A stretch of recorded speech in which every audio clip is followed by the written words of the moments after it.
மனோஜ் ரொம்ப கோவமாவே வீட்டுக்கு வராங்க. வீட்டுக்கு வந்த மனோஜ், ஸ்ருதி ஸ்ருதி வெளியே வா அப்படின்னு சொல்லி கூப்பிட, ஸ்ருதி ரவி 2 பேருமே வெளியே வராங்க.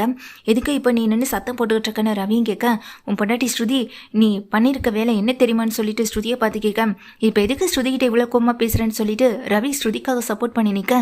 ஆமாண்டா உன் பொண்டாட்டி பணக்கார பைத்தியம்ல, இந்த பணக்கார பைத்தியத்துக்கு நீ சப்போர்ட் பண்ணி நிற்க தானே செய்வேன்னு சொல்ல, இதை கேட்ட எங்கள் ரவிக்கு பயங்கரமான கோவம் வருது. யாரை பார்த்து என்ன பேசுகிற, பணக்கார பைத்தியம் அப்படி இப்படின்னு சொல்லி என் பொண்டாட்டி நீ எனக்கு நேரம் ஏதாவது பேசினா அப்புறம் நான் பயங்கரமாக கோவப்படுவேன்னு சொல்லும்போது, இதை கேட்ட ஸ்ருதியும் ஒரு நிமிஷம் அமைதியாரு ரவி, உங்களுக்கு என்ன பிரச்சனை, எதுக்காக இப்படி வந்து சத்தம் போட்டுட்டு இருக்கீங்க அப்படின்னு கேட்க, உங்கள் அம்மா அவங்க மனசில் என்னதான் நினச்சிட்டு இருக்காங்கன்னு சொல்ல, அதை நீங்கள் அவங்க கிட்ட போய் கேட்டால் தானே தெரியும், என்கிட்ட வந்து கேட்டால் எனக்கு எப்படி தெரியும்னு சொல்லி ஸ்ருதி வந்துட்டு பதில் சொல்ல, இந்த மாதிரி நேக்கா பேசி சமாளிக்கலான்னு நினச்சிட்டே இருக்காதுன்னு சொல்ல, உங்களுக்கு வரல ஆனால் எனக்கு இருக்கே அப்படின்னு சொல்லிட்டு உடனே சொல்லவும் செய்கிறாங்க ஸ்ருதியும். உங்களுக்கு என்ன பிரச்சனை இருந்தாலும் அம்மா கூட நீங்கள் அம்மா கிட்ட போய் பேசிக்கணும் அப்படின்னு சொல்ல, உங்கள் அம்மா பண்ணிக்கிட்டு இருக்கிறது ரொம்ப பெரிய தப்பு தான் ஸ்ருதின்னு அங்கே பக்கத்தில் நிற்கிற ரோஹிணியை சொல்ல, முதல்ல என்ன நடந்ததுன்னு தெளிவாக சொல்லுங்கள், அதுக்கப்புறம் அது தப்பே இல்லையானா நானும் ரவியும் பார்த்துட்டு சொல்கிறோம் அப்படின்னு சொல்லும்போது, முத்து, மீனா, அண்ணாமலை, விஜயான்னு எல்லாருமே இருக்காங்க. நீ ஏன்டா இப்படி ஸ்ருதிக்கிட்ட வந்து பேசிக்கிட்டு இருக்கன்னு விஜயா வந்துட்டு கேட்குறாங்க.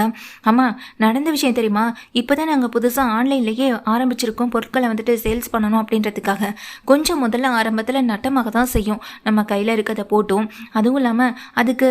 ஆஃபராக வந்துட்டு சில சின்ன சின்ன பொருட்களை கொடுக்குறோன்னு சொல்லி தானே நாங்கள் இதை வந்துட்டு ஆரம்பிச்சிருக்கோம். அப்போ தானே கஸ்டமர்ஸை பிடிக்க முடியும். அது தெரியாமல் இப்போ தேவையில்லாத விஷயத்தில் அவங்க அம்மா தலையிட்டு இருக்காங்கன்னு சொல்ல, என்ன ஆச்சு என்ன நடந்துச்சுன்னு சொன்னதனடா தெரியும்னு சொல்லிட்டு விஜயா கேட்குறாங்க. ஆன்லைன்லேருந்து புக் பண்ணுறேன்னு சொல்லிட்டு கடைசியில் வீட்டுக்கு டெலிவரி கொடுக்க போனால், இல்லை எங்களுக்கு பொருள் வேண்டான்னு சொல்லி ரிட்டர்ன் பண்ணி விட்டுறாங்க. இப்படி ரிட்டர்ன் பண்ணுறதுனால எங்களுக்கு எவ்வளோ லாஸ் ஆக தெரியுமா, அவங்களுக்கு கொடுக்க வேண்டிய பணம், இங்கேருந்து டெலிவரி கொடுக்க வேண்டிய டெலிவரி பாய்க்கு, அதுக்கப்புறம் டெலிவரிக்கு அனுப்பின பாக்ஸ்லேருந்து இது நாள் வரைக்கும் இதை பற்றின விஷயம் எங்களுக்கு தெரியாமல் தான் இருந்தது. ஆனால் ஒரு பொருளை ரிட்டன் அனுப்புனா அதனால் வர நட்டம் என்னென்னு அதை நாங்கள் தானே சமாளிக்க முடியும்னு சொல்லும்போது, இதில் என்னங்க இருக்குது, அவங்களுக்கு பிடிக்கல அதனால் ரிட்டன் பண்ணியிருக்காங்க, இதுக்காக இங்கே இவ்வளோ பிரச்சனை பண்ணணும்னு அவசியம் இல்லைன்னு சொல்லிட்டு இங்கே ஸ்ருதியும் கேட்க, ஆமாண்டா மனோஜ் நீ பண்ணிகிட்டு இருக்கிறது ரொம்ப தப்பு, அதுக்காக ஸ்ருதிகிட்ட வந்து கோவப்பட்டு என்ன ஆக போகுது அப்படின்னு சொல்ல, உங்கள் அம்மா கிட்டே நீ தான் சொல்லணும், ஸ்ருதியோடைய அம்மா தானே அவங்க அப்படின்னு சொல்ல, ஆமாம் என்னுடைய அம்மா தான், நான் இல்லைன்னு சொல்லலையே, ஆனால் தப்பு பண்ணது நான் இல்லைல்ல அப்படின்னு ஸ்ருதியும் கேட்க, ரோஹிணியும் அங்கே மனோஜும் திரு முழிச்சிட்டு இருக்காங்க. எங்க அம்மா இவ்வளவு பெரிய சின்ன ஷோரூம்ல எல்லாம் எந்த பொருளையும் ஆர்டர் எடுக்க மாட்டாங்க,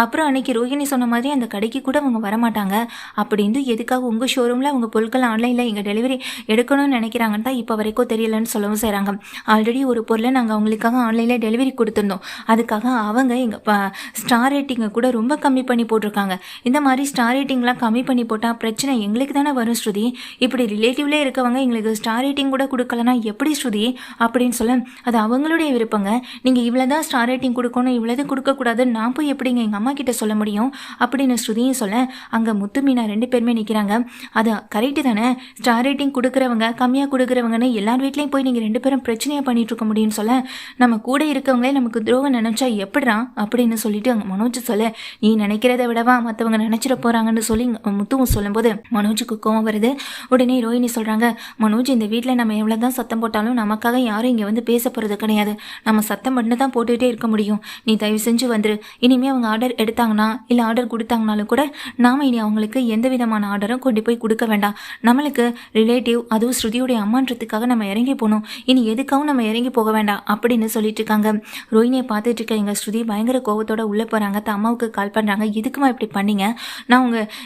உங்களுக்கு ஏதாவது தேவைன்னா நீங்கள் வேறு ஆன்லைனில் புக் பண்ணியிருக்கலாம், அதை விட்டுட்டு மனோஜுடைய ஷோரூமில் புக் பண்ணிவிட்டு அதை ரிட்டர்ன் பண்ணியிருக்கீங்க, எதுக்குமா இதெல்லாம் பண்ணீங்கன்னு சொல்லிட்டு எங்கள் ஸ்ருதி ரொம்ப கோவப்பட, இப்போ எதுக்கு நீ இம்புட்டு சத்தம் போடுறேன், அந்த அளவுக்கு நான் எந்த தப்பும் பண்ணிடலையே, எனக்கு அந்த பொருளை பிடிக்கல நான் ரிட்டர்ன் பண்ணேன், இதில் என்னடி தப்பு இருக்குது அப்படின்னு சொல்ல, அதுக்காக அவங்க வீட்டில் வந்து என்கிட்ட பிரச்சனை பண்ணுறாங்க அப்படின்னு சொல்ல, உங்ககிட்ட பிரச்சனை பண்ணுறாங்களா, எதுக்காக உங்ககிட்ட அவங்க 2 பேரும் பிரச்சனை பண்ணணும் அப்படின்னு சுதா கேட்குறாங்க. சுதா சாதாரணமாக தான் அந்த பொருளை ஆர்டர் பண்ணியிருக்காங்க, அதுக்கப்புறம் அந்த பொருள் தனக்கு தேவையில்லைன்னு அவங்களுக்கு தோணுனதுனால அதை ரிட்டர்ன் அனுப்பவும் செஞ்சுருக்காங்க. ஆனால் அது ஒரு பெரிய விஷயமா ஆக்குனது இங்கே மனோஜ் தான். மனோஜ் வந்துட்டு வெளியே நின்று சத்தம் போட்டுட்ருக்கேன். உடனே உள்ளே பேசிக்கிட்டு இருந்த எங்கள் ஸ்ருதி என்ன பண்ணுறாங்க, ஃபோனை கட் பண்ணிவிட்டு வெளியே வராங்க. வெளியே வந்ததுக்கு பிறகு உடனே மனோஜ் சொல்கிறாங்க, உங்கள் அம்மா ஒரு தடவை 2 தடவை பல தடவை ஷோரூமுக்கு வந்து பொருட்களை எடுத்திருக்காங்க, ஆனால் அதுக்கான பணத்தை எங்களுக்கு பே பண்ணவே இல்லை, ரோஹிணி இப்போ பண்ணுவாங்க அப்பா பண்ணுவாங்கன்னு சொல்லிட்டு தான் இருந்தாலே தவிர இங்கே இது வரைக்கும் பே பண்ணவே இல்லை, இப்போ தானே தெரியுது நீங்கள் எவ்வளோ பெரிய கோடீஸ்வரியாங்க எப்படி ஆனீங்கன்னு, இந்த மாதிரி தான் ஒவ்வொரு பொருளையும் வீட்டுக்காகவே வாங்கி சேர்த்திருப்பீங்க போலன்னு சொல்லும்போது பயங்கர கோவப்பட்டு எங்கள் ஸ்ருதி அடிக்கிறதுக்காக கையே ஓங்கிடுறாங்க மனோஜ் கிட்ட. என்ன ஸ்ருதி என்ன பண்ணுறீங்க, மனோஜ் பார்த்து பார்த்து கையை உங்குறீங்கன்னு சொல்ல,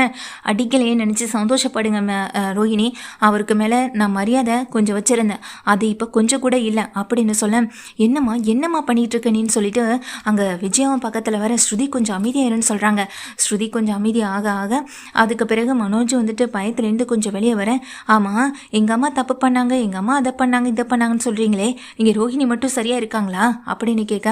ஏன் ரோஹிணிக்கு என்ன, அவள் கொடுத்த ஐடியா படி தானே இப்போ நான் பிஸ்னஸ் ஆரம்பிச்சிருக்கேன், நல்லா போயிட்டுருக்க பிஸ்னஸில் உங்கள் அம்மா பண்ணுற இந்த வேலையால் தான் எனக்கு பிஸ்னஸே நட்டமாயிடும் போலன்னு சொல்கிறாங்க மனோஜும். எங்கள் அம்மா எந்த விதமான வேலையும் யாருக்கும் கெடுதல் நினைக்கல, முதல்ல உங்கள் ஒய்ஃப் ரோஹிணி எங்கள் அம்மா கிட்ட வாங்கின 2 லட்ச ரூபாய் பணத்தை திருப்பி கொடுக்க சொல்லுங்கள், இல்லைனா எங்கள் அம்மா இப்படி தான் செய்வாங்க. எங்கள் அம்மாவை பற்றி உங்களை விட எனக்கு தான் நல்லா தெரியும். ஒருத்தவங்களுக்கு கடன் கொடுத்துருக்காங்க, அந்த கடன் அவங்களுக்கு அந்த பணம் திரும்ப கைக்கு கிடைக்கிற வரைக்கும் அவங்கள இந்த மாதிரி தான் ஏதாவது பேசிட்டும் அவங்க கிட்ட இந்த மாதிரி பிரச்சனை பண்ணிட்டு இருப்பாங்க. ரோஹிணி கிட்ட 2 லட்ச ரூபா கடன் வாங்கியிருக்காங்க, இப்போ தானே எங்கள் அம்மா கிட்ட பேசினா அவங்க தான் என்கிட்ட விஷயத்தையும் சொன்னாங்க அப்படின்னு சொல்லும்போது,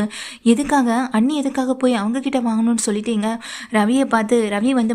ஸ்ருதியை பார்த்து கேட்குறாங்க. அது எப்படி நமக்கு தெரியும், அம்மா கிட்ட 2 லட்ச ரூபா பணம் வாங்கினது வரைக்கும் தான் தெரியும், அம்மாவுக்குமே அதுக்கப்புறம் தெரியாது. 2-3 தடவை அம்மா அதை ரிட்டன் கேட்டிருக்காங்க, அப்போ அவங்க இதை கொடுக்கல, கடையில் இருக்க சில பொருட்களை எடுத்துகிட்டு போயிருக்காங்க, அதுக்காக கழிச்சா கூட இன்னும் எப்படியும் 1,75,000 ரூபாயாவது அவங்க பணம் கொடுத்து தான் ஆகணும். இன்னொரு இனி நான் சொல்கிறது சரிதானே, எங்கள் அம்மா தேவையில்லாமல் போய் சொல்லவும் மாட்டாங்க, மற்றவங்க கடையிலேருந்து திருடுற பழக்கமும் எங்கள் அம்மாவுக்கு கிடையாது, அதெல்லாம் உங்கள் 2 பேருக்கும் தான் வரும். ஏமாத்துறது, பொய் சொல்கிறது, திருடுறது, இது எல்லாமே உங்கள் 2 பேருக்கு தான், இங்கே படித்து அது 2 பேரும் தான் பட்டமும் வாங்கியிருக்கீங்க அப்படின்னு சொல்லிட்டு எங்கள் அம்மா ஸ்ருதி திட்டமும் செய்ய 2 பேரும் அவமானப்பட்டு நிற்கிறாங்க. வந்ததுலேருந்து என்னென்னமோ பேசுனீங்க, இப்போ என்ன 2 பேருமே அமைதியாக நிற்கிறீங்க, என்ன உங்கள் ஒய்ஃப் கடன் வாங்கினது உங்களுக்கும் தெரியுமான்னு சொல்ல, ரோஹிணியை பார்த்து மனோஜ் முறைக்க, ரோஹிணி தடுமாறி நிற்க விஜயாவும் பார்த்து முறைக்கிறாங்க. ரோஹிணி எதுக்காக உங்கள் அம்மா கிட்ட 2 லட்ச ரூபா கடன் வாங்கணும்னு சொல்லி கேட்க, அது அவங்க கிட்டே கேட்டால் தானே தெரியும், நீங்களே கேளுங்க, இன்னொரு தடவை இந்த வீட்டில் என்னை பற்றியோ இல்லை எங்கள் அம்மாவை பற்றியோ என் ஃபேமிலியில் இருக்க யாராவது பற்றி இந்த வீட்டில் யாராவது பேசுனீங்க அப்புறம் நான் என்ன பண்ணுவேன்னு எனக்கு தெரியாது அப்படின்னு சொல்லிட்டு ஸ்ருதியை இங்கே ரவியை திட்டிட்டு உள்ளே போய்ட்றாங்க. ரவியும் பேசாமல் நிற்க, என்னடா மனோஜ், கோவம் வந்தால் வாயிலேருந்து எந்த வார்த்தை வேணாலும் வரலாம் நினச்சிட்டு இருக்கியா, அப்படி கோவப்பட்டா நானும் இந்த வீட்டில் என்ன நடக்கும்னு யோசிச்சு பாரு அப்படின்னு சொல்லி பத்தாத்துக்கு ரவியுமே திட்டிட்டு போகிறாங்க. முத்து சொல்கிறாங்க, இவனுக்கு அறிவு இல்லைன்றதை அடிக்கடி நிரூபிச்சுட்டே இருக்கான், பேசாமல் மனோஜுக்கு பின்னாடி இவ்வளோ பெரிய படிப்புகள் எல்லாம் எழுதி அந்த வீட்டுக்கு முன்னாடி ஒட்டியிருக்கிறதுக்கு பதிலாக மனோஜ் அறிவே இல்லாதவன் சொல்லிட்டு பேருக்கு பின்னாடி எழுதி ஒட்டிட வேண்டியதான், அதுதான் அவன் பேருக்கும் பொருத்தமாக இருக்கும் அப்படின்னு சொல்லி இங்கே மனோஜ் சொல்லிட்டு போக, அண்ணாமலையும் இனி என்ன நடக்க போதோ தெரியல, ரோஹிணி 2 லட்ச ரூபாய் நீ போய் இங்கே ஸ்ருதி அம்மா கிட்ட எதுக்குமா கடன் வாங்கினு சொல்லி கேட்க, இல்லை அங்கிள் இங்கே ஆண்டி வந்துட்டு நகைக்காக பணம் கேட்டிருந்தாங்க இல்லையா, அதுக்காக தான் அங்கிள் அப்படின்னு சொல்ல, அப்போது விஜயாவுக்காக தான் நீ இந்த பணத்தை கடன் வாங்கியிருக்கல அப்படின்னு சொல்லி கேட்குறாங்க. இதுவுமே பேசாமல் நிற்க, இனி நீயாச்சும் விஜயாவாச்சும் அப்படின்னு சொல்லிட்டு அண்ணாமலை அந்த இடத்த விட்டு நகர்ந்து போக, உனக்கு கடன் கடை வாங்குறதுக்கு வேறு ஆளே கிடைக்கலையா, இந்த மாதிரி தான் அப்பா மலேசியாவில் இருக்காங்கன்னு சொல்லி வேறு எங்கெங்கே கடனை வாங்கி வச்சிருக்கான்னு தெரியல. டேய் மனோஜ், எனக்கு என்னமோ உன் வாழ்க்கையை நினச்சி தாண்டா ரொம்ப பயமாக இருக்குது, இவன் அங்கேயும் இங்கேயும் கடனை வாங்கி வச்சுட்டு உன் தலையை உருட்டி விட்டு போக போகிறான், கடைசியில் நீ தாண்டா மாட்டிகிட்டு தெரிய போகிற அப்படின்னு சொல்ல, அம்மா இப்போ நான் என்னம்மா பண்ண போகிறேன்னு சொல்லிட்டு இங்கே அம்மாவை பார்த்து கேட்கவும் செய்கிறாங்க. மனோஜ், இதுக்கு என்னாலேலாம் எந்த உதவியும் செய்ய முடியாது, என்கிட்ட என்ன பணமாக இருக்குது, நீ கொடுக்குறத வச்சு தான் நானே இந்த குடும்பத்தில் அப்பப்போ சில செலவுகளையும் பார்த்துட்டு வரேன், இப்போ போய் என்கிட்ட பணம் கேட்டால் நான் என்னடா பண்ண முடியும்னு சொல்லி நிற்க, என்ன ரோஹிணி நீ போய் கடன் வாங்கினதுனால தான் நமக்கு இவ்வளோ பிரச்சனையும், இப்போ பாரு நம்ம ஆன்லைனில் கூட சேல்ஸ் இங்கே பண்ணுறது கூட ரொம்ப கம்மியாயிடுச்சு, இந்த மாதிரி ரேட்டிங்ஸ் போட்டால் யார் தான் நம்ம கடையிலேருந்து பொருட்களை வாங்குவா அப்படின்னு சொல்லிட்டு மனோஜ் சொல்லவும் செய்கிறாங்க. நீ சொல்கிறதும் சரிதான் மனோஜ்னு சொல்ல, இப்போ சொல்லி என்ன ஆக போகுது, இவ்வளோ பெரிய பிரச்சனையில் மாற்றத்துக்கு முன்னாடி சொல்லியிருக்கணும், ஆமாம் இவங்க கிட்ட போய் நீ கடன்லாம் வாங்கியிருக்க கூடாது, பாத்தியா இல்லையா இப்போல்லாம் எப்படியெல்லாம் நடந்துக்கிறாங்க பாருன்னு சொல்லிட்டு மனோஜ் சொல்ல, ரோஹிணிக்கு என்ன பண்ணுறதுனே தெரியல, அந்த பணத்தை நான் இனி யாருக்கிட்டேருந்து ரெடி பண்ணுவேன்னு தெரியலேன்னு நினச்சிட்டு நின்றுட்டுருக்கவும் செய்கிறாங்க ரோஹிணியும்.